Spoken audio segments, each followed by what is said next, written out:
हमारे पूर्व सांसद कंवर सिंह तंवर जी और जिनको जिताने के लिए मैं यहाँ आया हूं, ऐसे हमारे युवा प्रत्याशी भाई राजीव तरारा जी और आज धनोरा की इस भूमि पर आए हुए प्यारे भाइयों, बहनों, माताओं और मेरे जिगर के टुकड़े जैसे युवा मित्रों,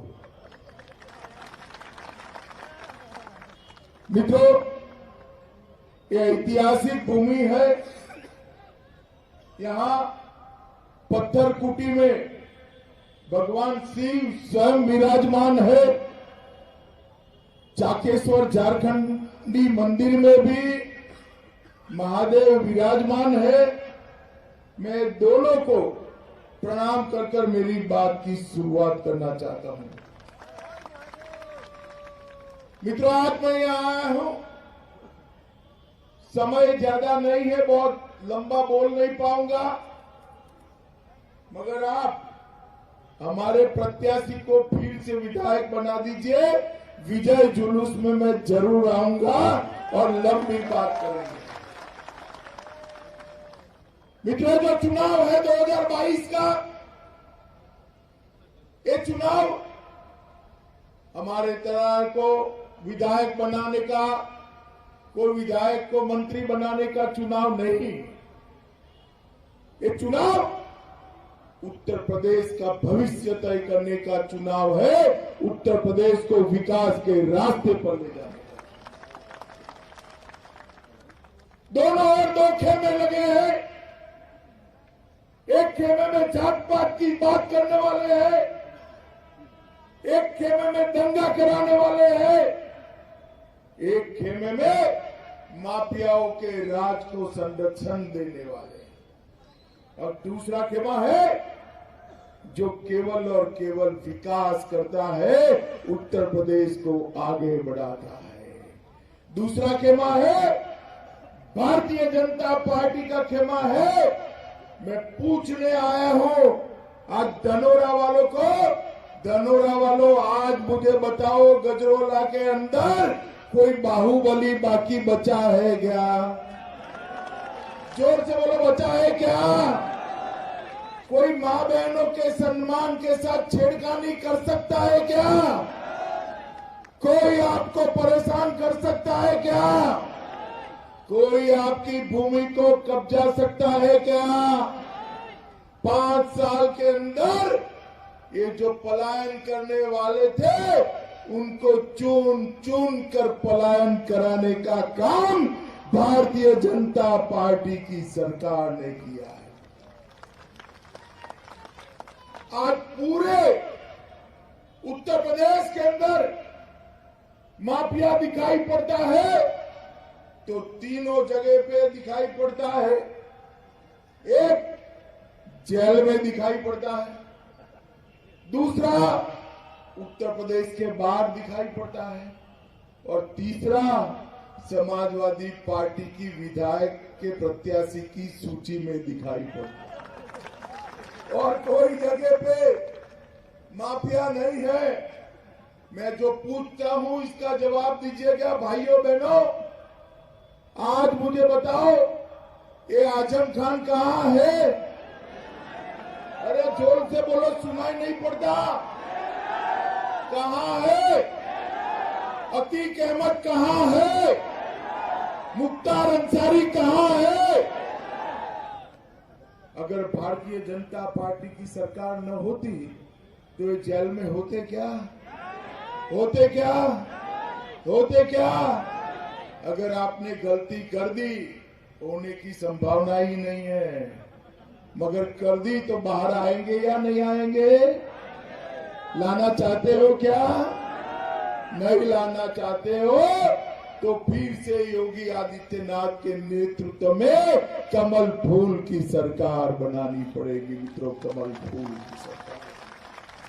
मैं अभी यहां आ रहा था, कंवर सिंह जी मेरे साथ गाड़ी में बैठे थे।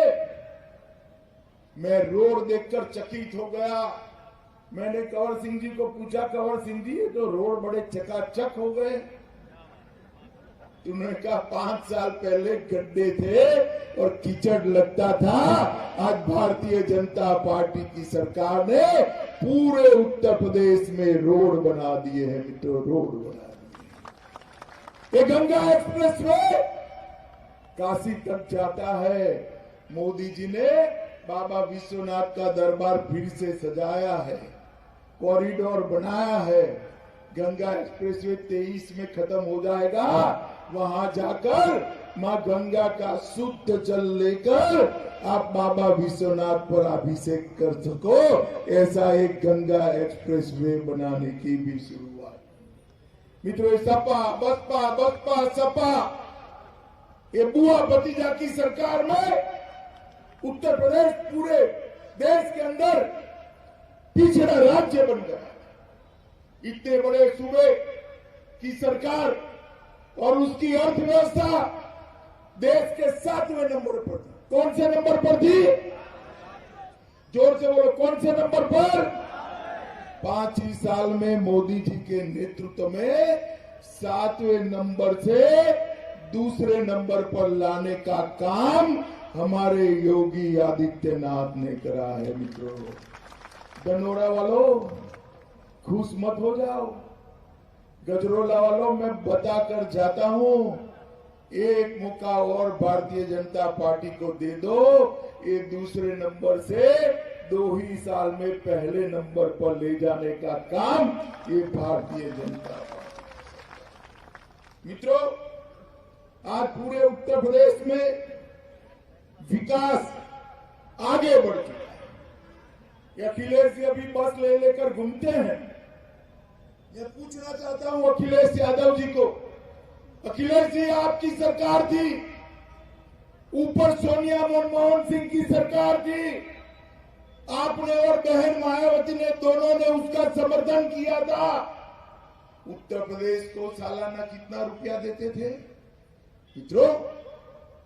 2013-14 में मोदी जी की सरकार आई, उसके पहले उत्तर प्रदेश को 66,623 करोड़ रुपया एक साल में देते थे। कितना देते थे? 66,000 करोड़। बोलो जरा, कितना?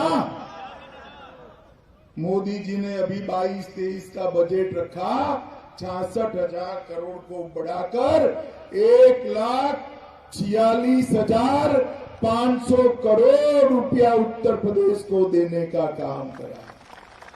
भैया अखिलेश, जरा हिसाब किताब लेकर आ जाओ और फिर गजरोला वालों से वोट मांगो कि हमने ये करा है, हमें वोट दीजिए। आपके शासन में केवल और केवल दंगे करने का काम हुआ। गजरोला वालों, 2012-13 के दंगे याद है या नहीं है? जरा जोर से बोलो, याद है या नहीं है? अत्याचार करने वाले बाहर घूमते थे और जो अत्याचार का भोग बने थे वो निर्दोषों को जेल की सलाखों के पीछे डाल देने का काम किया था। उत्तर प्रदेश में भारतीय जनता पार्टी की सरकार आने के बाद एक भी दंगा हुआ है क्या? बताओ भाई, हुआ है क्या? कर्फ्यू डालने में लगा है? दंगों के कारण कोई जेल में गया है क्या?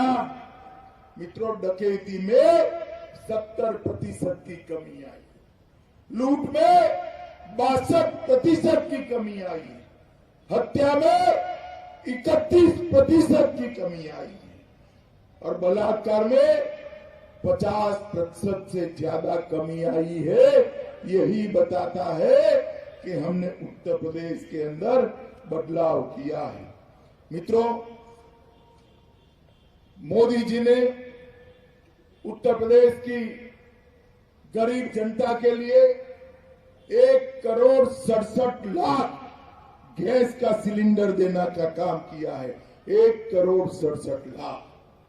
70 साल तक किसी ने इनके घर में, गरीबों के घर में गैस नहीं भेजा था।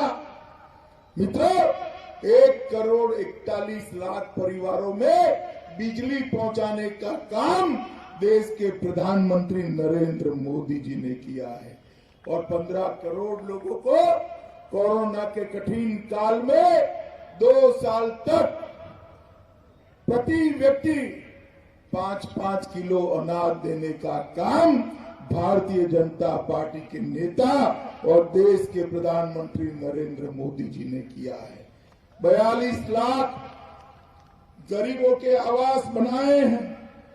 2,54,00,000 किसानों को प्रति साल 6,000 रुपया, 37,521 करोड़ रुपया डायरेक्ट किसान के बैंक के अकाउंट में भेजने का काम भारतीय जनता पार्टी की सरकार है।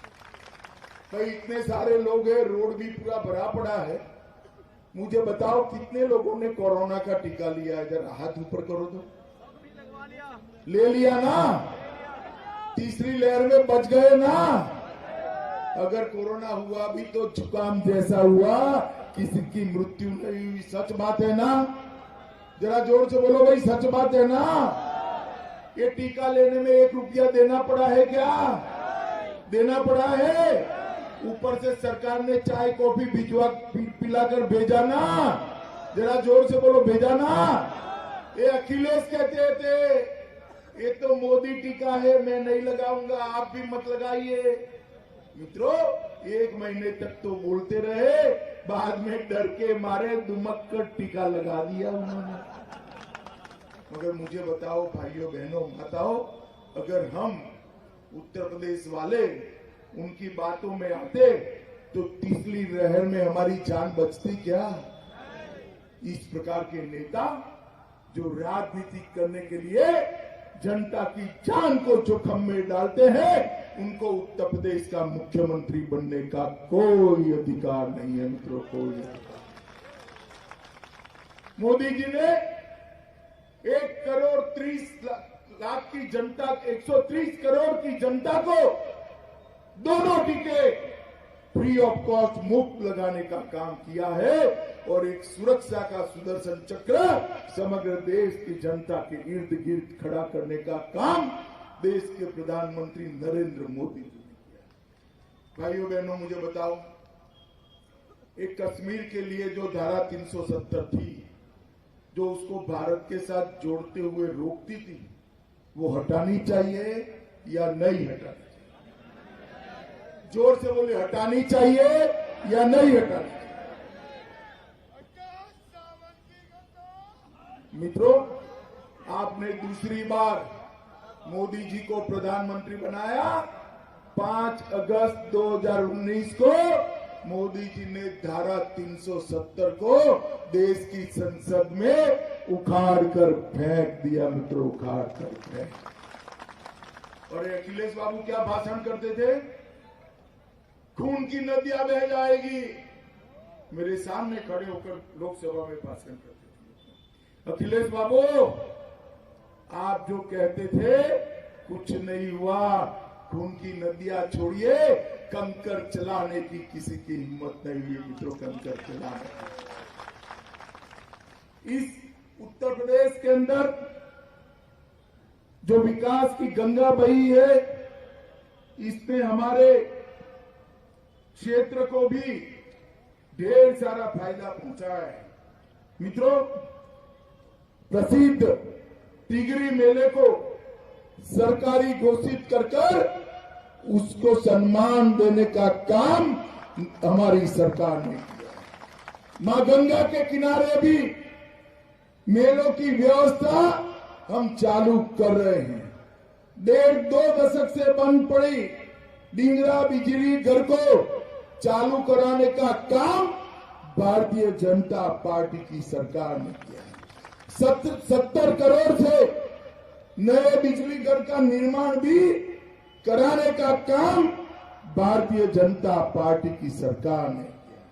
ये नौगांव सदात के गजस्थल में राजकीय ITI का निर्माण भारतीय जनता पार्टी ने करा है। अमरोहा जनपद में 11 ऑक्सीजन प्लांट लगाए हैं। 73,000 माताओं को गैस का सिलेंडर दिया है। 1,10,000 गरीबों को घर में शौचालय बनाया है। अमरोहा जनपद में 1,32,000 लोगों के घर में बिजली पहुंचाने का काम किया है। ढोलक और बीड़ी और जैकेट बनाने के हमारे परंपरागत व्यवसाय को आज उत्तर प्रदेश की सरकार आगे बढ़ा रही है, जिससे मेरे ढेर सारे अनुसूचित जाति के भाइयों को रोजगारी मिलने वाली है। लगभग 14,000 मकान बनाए हैं और 66,000 लाभार्थियों को घर में बिजली पहुंचाने का काम किया है। माताओं, भाइयों, बहनों, मैं इतना ही कहने आया हूं, मोदी जी ने इस देश को सुरक्षित किया है। 10 साल तक 2004 से 14 तक इस देश में सोनिया मनमोहन सिंह की सरकार चली और ये सोनिया मनमोहन सिंह की सरकार सपा और बसपा के समर्थन से चली। और 10 साल में क्या हुआ? ये आलिया, मालिया, जमालिया पाकिस्तान से आते थे, घुस आते थे, हमारे जवानों के सर काट कर ले जाते। और मित्रों, देश के प्रधानमंत्री के माथे पर जू नहीं रहती, उफ नहीं कर सकते, हिम्मत नहीं थी, क्योंकि वोट बैंक से डरते थे, उनकी वोट बैंक से। हम नहीं डरते जी। आपने 14 में सरकार बना दी, उड़ी पर हमला हुआ, पुलवामा में हमला हुआ, 10 ही दिन में मोदी जी ने एयर स्ट्राइक और सर्जिकल स्ट्राइक कर पाकिस्तान के घर में घुसकर आतंकवादियों का सफाया।